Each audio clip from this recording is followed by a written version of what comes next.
তুমি আমাকে তুমি আমাকে ক্ষমা করে দিও। অজান্তে আমি তোমাকে অনেক কষ্ট দিয়েছি, তবে আমাদের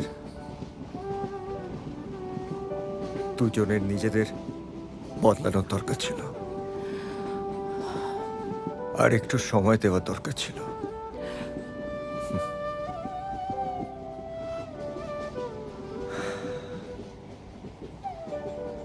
তুমি চলে যাওয়ার পর আমি তোমাকে অনেকবার ফোন করেছি, তুমি ফোন কেটে দিয়েছো বা অন্য কাউকে দিয়ে ফোন ধরিয়েছো। আমার কোনো খোঁজও নাওনি, তুমি চেষ্টাও করনি। তারপরে একদিন তুমি ডিভোর্স